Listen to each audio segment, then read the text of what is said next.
The grandparents who raised me now say I must support my estranged family members. They want my business for family unity, and when I was 8 years old, my life split into two clear chapters, before my grandparents and after my grandparents. Before them, I lived in chaos.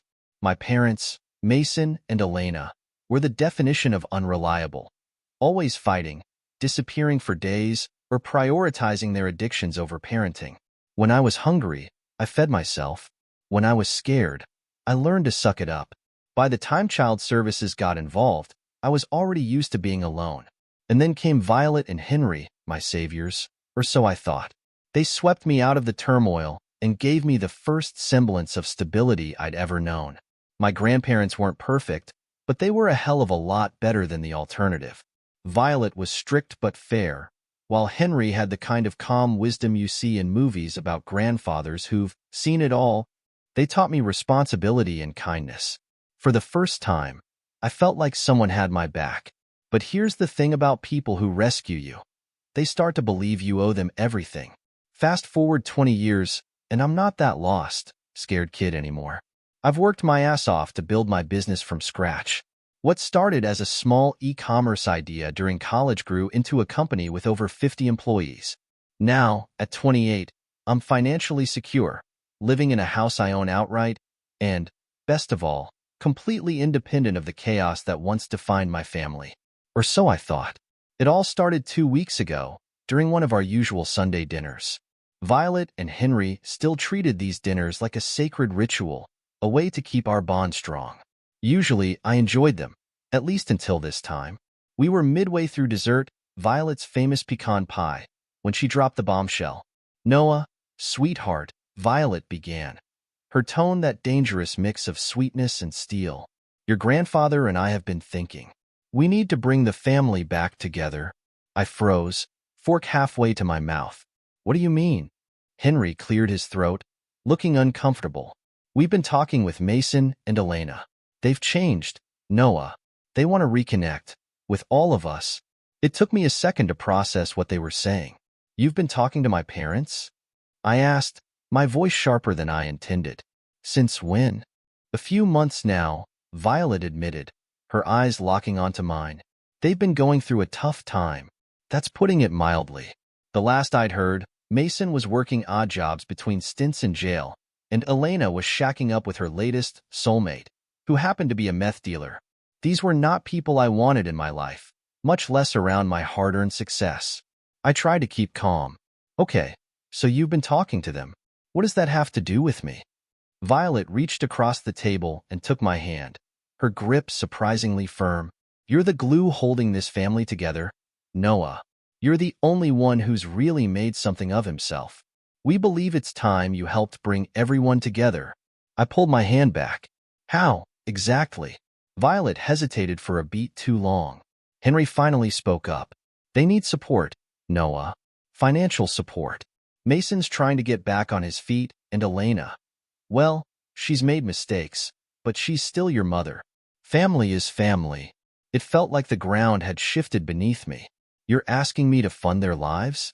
I said, my voice rising. "After everything they put me through? After abandoning me?" "They didn't abandon you," Violet said sharply, her grand motherly warmth vanishing.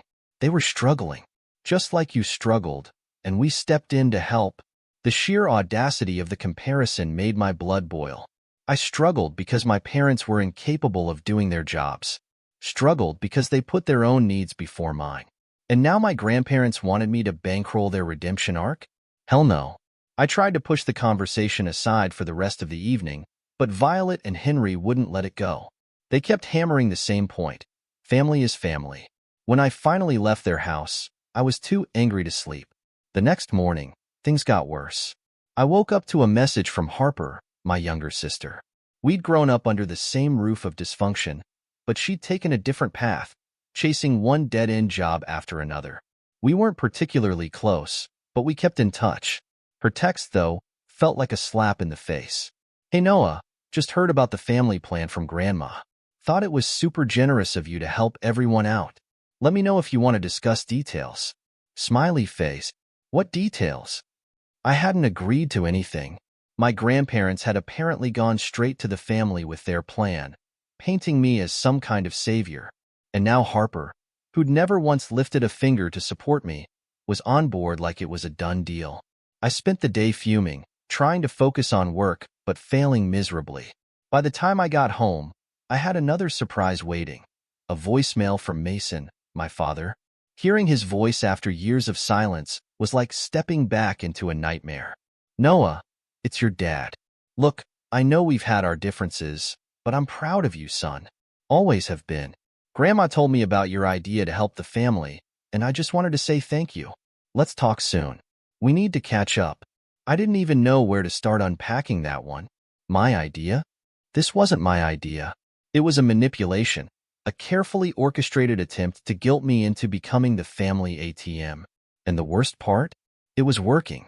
Not because I wanted to help, but because saying no felt like betraying the only real family I'd ever had, Violet and Henry. That night, I stared at the ceiling for hours, replaying every moment of my childhood. The sacrifices my grandparents made, the lessons they taught me, how they'd stepped up when no one else would. And then, like a knife to the gut, the realization hit me. They didn't want to help me. They wanted to use me. By morning, I knew one thing for certain. If I didn't stand my ground now, I'd lose everything I'd worked for. But standing up to Violet and Henry, that felt like losing them, too. And for someone like me, that was a terrifying thought. I couldn't shake the feeling of betrayal. The idea that Violet and Henry had gone behind my back to discuss my money with the very people who abandoned me made my stomach churn. Still, a part of me hoped it was all a misunderstanding. Maybe if I confronted them directly, I could make them see reason. But when I called Violet the next day, I got more than I bargained for. Noah, sweetheart, she said, her voice dripping with saccharine charm. I'm so glad you called. I was just about to invite you to a little gathering we're planning. A gathering? I asked, already dreading the answer. Yes, we're having a family dinner this weekend. Everyone's coming. Mason, Elena, Harper, even your Uncle Logan and Cousin Aiden. It'll be the perfect chance for us to talk about how we can support each other moving forward. Support each other? I repeated, incredulous. You mean how I can support them? Noah, she said, her tone suddenly sharper. This isn't just about money. It's about unity, family healing. Don't you think it's time we all moved past the pain and started fresh?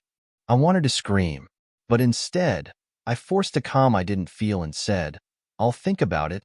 By the time Saturday rolled around, my resolve had weakened. I knew it was a bad idea to go, but a part of me, probably the same part that still craved my grandparents' approval, couldn't resist.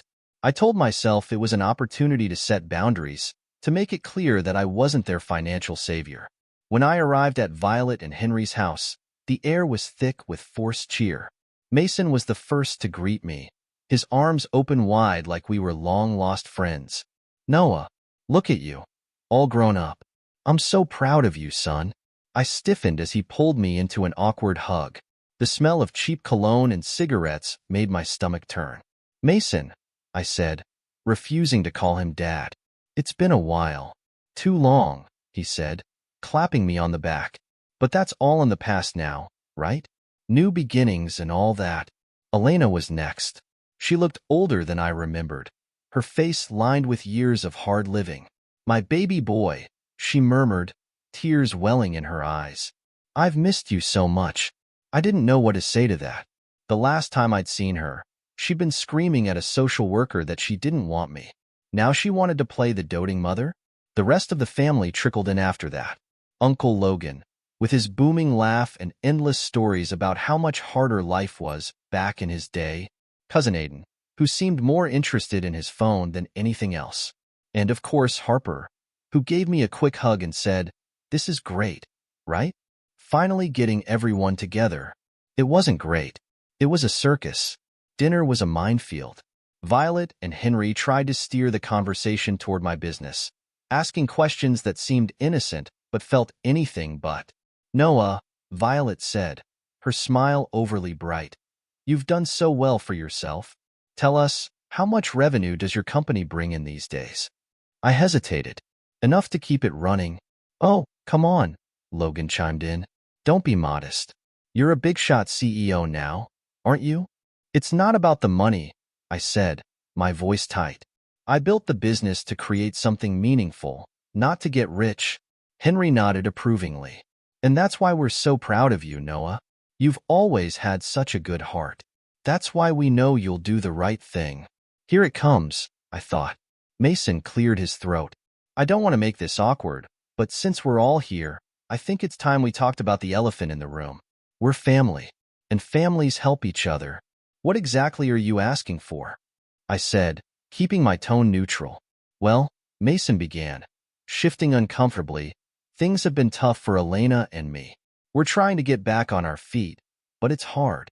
A little help from you could go a long way. Alone? I asked, though I already knew the answer. Mason's face lit up. Yes, exactly. Just a small loan to help us get started again. Once we're stable, we'll pay you back. Right, Elena? She nodded vigorously. Absolutely. We're not asking for a handout. Just a little boost.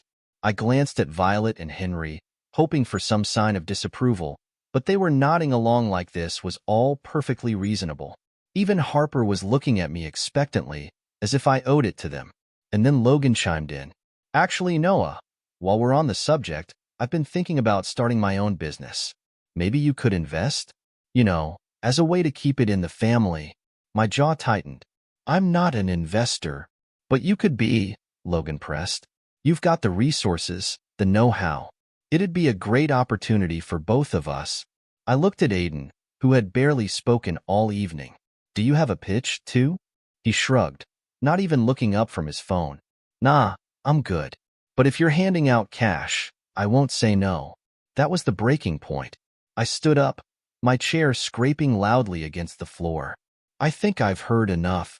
Noah, Violet said, her voice sharp with warning. Sit down. I shook my head. No, I'm done. I didn't come here to be ambushed. I came because I thought we were going to have an honest conversation.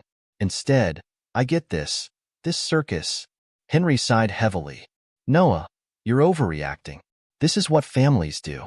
They help each other. Funny, I said, my voice shaking with anger. Because I don't remember anyone helping me when I was a kid. You all disappeared when things got hard. And now you want to guilt me into cleaning up your messes? That's not fair, Elena said, tears streaming down her face. We've changed, Noah. We're trying. Good for you, I snapped. But I'm not your safety net. I left without another word, my chest tight with a mix of anger and heartbreak. As I drove home, I couldn't stop replaying the evening in my head. The looks on their faces, the casual entitlement, the way Violet and Henry had sat back and let it happen.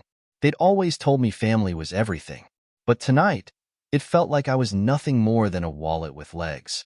And for the first time, I started to wonder if I'd ever really been anything more to them. After the disastrous family dinner, I didn't hear from anyone for a few days. Not Violet and Henry, not Harper, not even Mason or Elena. It was a strange silence, like the calm before a storm. I should have felt relieved to have some breathing room, but instead, I was restless. Every time my phone buzzed, I half expected another guilt-laden message or voicemail. But when the silence finally broke, it wasn't the storm I anticipated. It was worse. It started with a text from Sawyer, someone I hadn't spoken to in years. He used to be my best friend, practically a brother to me, until we had a falling out in college. He'd been close with my family, especially Violet and Henry, and when I started distancing myself from them, he took their side. I wasn't surprised to hear from him now. If there was anyone who could play mediator, or, more likely, enforcer, for my grandparents, it was Sawyer. The text was short but loaded. Hey Noah, heard about what's going on with your family. Can we talk? I stared at my phone, debating whether to respond. My gut told me to ignore him, but curiosity got the better of me. Maybe he could shed some light on what my grandparents were thinking, or what their next move might be. We met at a coffee shop near my office. Sawyer hadn't changed much. Same cocky grin, same confident swagger. But there was something different in his eyes, something calculating. Long time no see, he said, sliding into the seat across from me. Yeah, I replied stiffly. What's this about? He leaned back, folding his arms. Violet and Henry told me what happened at the dinner. Sounds like you were a little harsh. I tensed. Did they also tell you they blindsided me with a bunch of people asking for money? Sawyer shrugged. They're your family, Noah. They've got a right to ask for help. They've got a right to ask, I said, my voice low, and I've got a right to say no. His grin faltered. Look, I'm not here to fight with you. I'm here to help. You've built something incredible. You've got more than you need. Why not share a little with the people who raised you? Raised me? I snapped. Mason and Elena didn't raise me. Violet and Henry did. And now they're trying to hand my success over to the people who abandoned me. Sawyer sighed, like he was talking to a stubborn child. You're looking at this the wrong way. This isn't about money. It's about legacy. Violet and Henry want to bring the family back together. They think you're the key. I shook my head, anger bubbling up again. If they want unity, maybe they should stop treating me like a bank. The conversation ended in a stalemate. Sawyer walked away with a casual think about it, and I left feeling even more frustrated. But something he said stuck with me. Legacy. What did he mean by that? Was this about more than just money? I didn't have to wait long for answers. 2 days later, Harper showed up at my house unannounced. I opened the door to find her standing on the porch, looking uncharacteristically serious. We need to talk, she said. About what? I asked, though I already had a sinking feeling I knew the answer. About Grandma and Grandpa. About all of this. I stepped aside, letting her in. She perched on the edge of the couch, fidgeting with her hands. Harper wasn't exactly known for her maturity, but something about her demeanor made me pause. Look, she began. I know you're angry, and I don't blame you. The way they went about this was not great. But there's more going on here than you realize. Then tell me, I said, crossing my arms. She hesitated. Grandma and Grandpa are in trouble. Financial trouble. That caught me off guard. What are you talking about? They've always been careful with money. Not lately, Harper said, her voice dropping to a whisper. Grandpa made some bad investments a few years ago. They've been struggling ever since. They didn't want you to know because they didn't want you to worry. My mind reeled. Henry, the man who'd taught me to save every penny, had made bad investments? And they hadn't said a word? But what does that have to do with Mason and Elena? I asked. Why drag them into this? Because they think the only way to fix things is to bring the family back together, Harper said. If we're united, they think we can pool our resources and help each other out. I laughed bitterly. By resources, you mean my resources. Harper didn't deny it. It's not just about you, Noah. They think if they can heal the family, we can all move forward. But yeah, they're counting on you to lead the charge. After Harper left, I couldn't stop thinking about what she'd said. I'd always admired Violet and Henry for their strength, their wisdom, their ability to hold everything together. To hear that they were struggling and that they'd resorted to this mess was like discovering a crack in the foundation of a house you thought was unshakable. But Harper's visit wasn't the only surprise that week. The next day, I got an email from my accountant. It was a routine update on my business finances until I noticed a line item I didn't recognize. A transfer to Violet and Henry. I called my accountant immediately. What is this? I asked, my heart pounding. Why did money go to my grandparents? They're listed as authorized users on one of your accounts, she explained. The transfer was made last week. I felt the blood drain from my face. I'd given them access to that account years ago, back when I was first starting out and trusted them implicitly. I'd forgotten all about it. How much? I asked, my voice tight. $25,000. I drove to Violet and Henry's house that evening, fury burning in my chest. When Violet opened the door, she looked genuinely surprised to see me. Noah, what a nice surprise. I stepped inside without waiting for an invitation. We need to talk. Now. She frowned but led me to the living room, where Henry was reading the paper. He looked up, confused. What's going on? I want to know why you took money from my account, I said, skipping the pleasantries. Henry paled. Violet's lips tightened. We were going to tell you, she said carefully. It was a temporary loan. Without asking me, I interrupted. You thought you could just help yourself? We raised you. Violet snapped, her voice rising. Do you think you'd be where you are today without us? After everything we've done for you, we thought you'd understand. I understand that you betrayed me, I said coldly. I trusted you, and you went behind my back. It's not like that, Henry said, his voice pleading. We're in over our heads, Noah. We didn't know what else to do. And dragging Mason and Elena into this? Harper told me about your plan. Do you really think throwing me to the wolves is going to fix anything? Violet's eyes flashed with anger. We're trying to save this family, Noah. If that means making tough choices, so be it. Well, here's my tough choice, I said, standing. You're cut off. Both of you. And if you touch my money again, I'll press charges. The room fell silent. For the first time in my life, I saw fear in their eyes. Not the fear of losing money, but the fear of losing me. And for once, I wasn't sure if I cared. After my confrontation with Violet and Henry, I thought I'd made my position clear. I left their house feeling raw, like I just ripped off a bandage that had been covering a festering wound for years. But the silence that followed wasn't relief. It was ominous. I knew my grandparents well enough to know they wouldn't give up so easily. It started small, passive-aggressive text from Violet. We're only trying to do what's best for everyone, Noah. You're too angry to see that right now, but one day you'll understand. Then there were messages from Harper, who seemed caught in the middle. Hey, I know you're mad at Grandma and Grandpa, but maybe try to see their side? They're just scared, Noah. They're not trying to hurt you. And finally, Mason left another voicemail. Noah, this whole thing has gotten blown out of proportion. We're family. Let's talk this out like adults. I know we've had our problems, but I'm trying here. Don't shut me out. I ignored them all. I couldn't deal with their guilt trips and emotional manipulation. I needed space to think. But the next blow came from an angle I never expected. It was a Friday afternoon when my assistant knocked on my office door, looking uneasy. Noah, she said, hesitating. There's someone here to see you. He says he's family. My stomach dropped. Who? Aiden. I groaned internally but forced myself to stay calm. Send him in. Aiden sauntered into my office like he owned the place, his usual air of apathy replaced with something darker. He dropped into the chair across from my desk without being invited.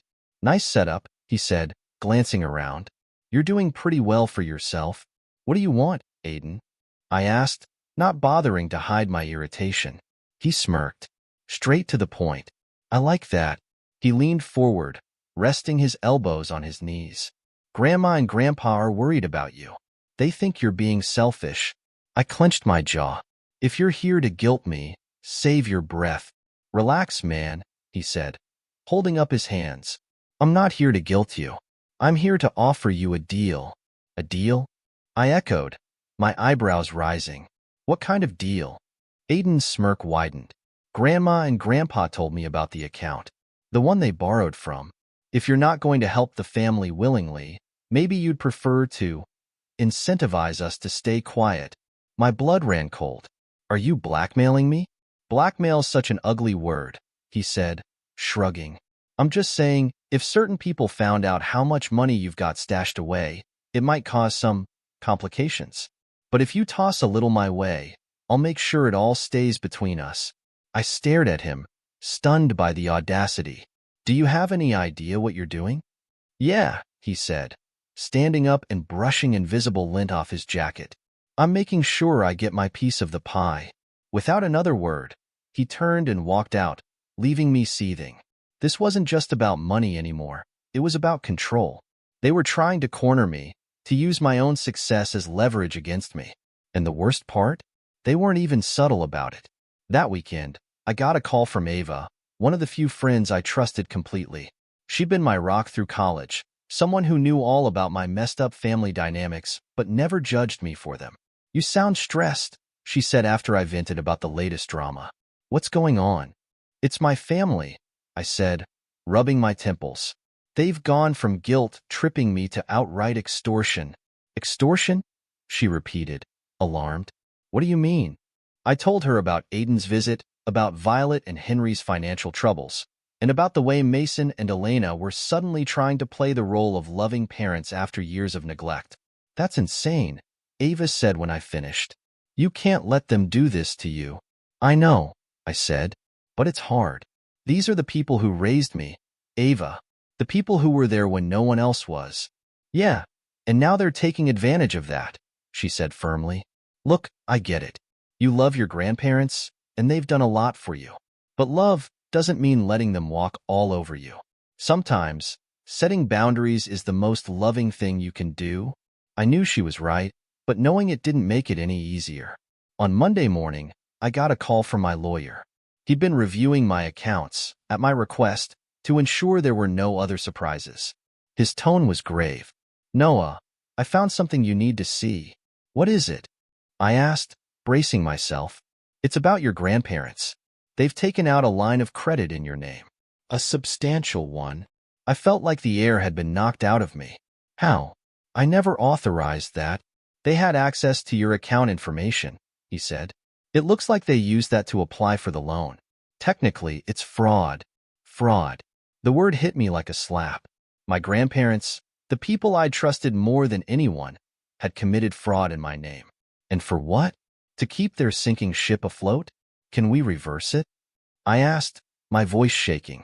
We can, but it's going to get messy, he said. If you press charges, it could ruin their credit and their reputation. Are you prepared for that? I didn't know how to answer.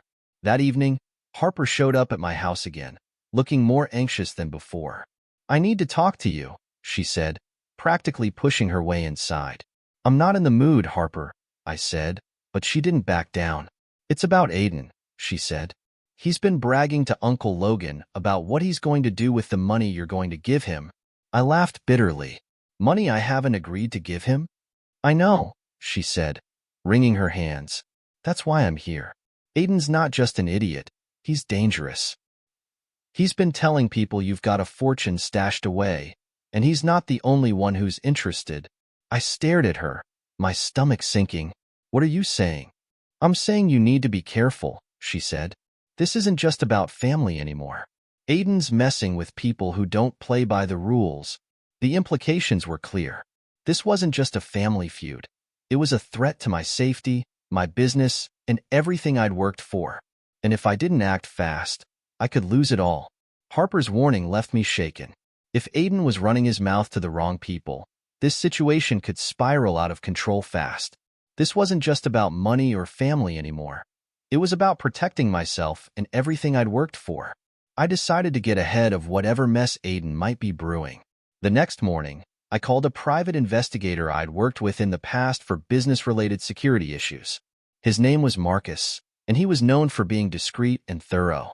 I need information on someone, I told him. My cousin, Aiden. I think he's involved in something shady. Got it, Marcus said. I'll look into him. Anything specific I should know? He's been telling people I've got money, and I'm worried he's attracting trouble. If there's anything concrete, I need to know. Marcus assured me he'd get back to me within a few days. Until then, all I could do was wait. Meanwhile, I had to address the bigger issue. My grandparents. The thought of pressing charges against them made my stomach churn, but I couldn't let their actions go unchecked. I scheduled a meeting with my lawyer to discuss my options. They've committed fraud, my lawyer said bluntly. You're well within your rights to press charges. But given the family dynamics, there might be other ways to handle this. Like what? I asked. You could freeze their access to your accounts, revoke their power of attorney, and report the loan as fraudulent without filing criminal charges. It would protect you financially while avoiding a legal battle. It was a lifeline, but it came with a cost. Cutting them off financially would sever whatever was left of our relationship. Still, I knew I had no choice. I instructed my lawyer to move forward. That evening, Violet called me. I hesitated before answering, knowing the conversation would be a minefield. Noah, she began, her voice heavy with emotion. We need to talk. I'm listening, I said, my tone cold. Your grandfather and I made mistakes, she admitted. We were desperate, and we didn't know what else to do. But you have to understand, we never meant to hurt you. You committed fraud in my name, Grandma, I said bluntly. That's not a mistake. It's a betrayal. Her voice cracked. We thought we could fix everything before you found out. We thought we could make it right. And what about Aiden? I pressed. Do you even realize the trouble he's stirring up? Or are you too focused on family unity to see the damage he's doing? There was a long pause. Finally, she said, Aiden's young. He doesn't always think things through. That's not an excuse, I snapped. He's putting me, and my business, at risk. Noah, she said, her voice trembling. We're losing the house. Henry and I don't know what to do. We were counting on you to help us. My anger softened, just for a moment. The thought of them losing their home was heartbreaking. But the weight of their choices, of their manipulation, hung over me like a storm cloud. I'll help you, I said finally, but on my terms. No more secrets. No more guilt trips. And you'll never touch my money again. She agreed, but the damage was done.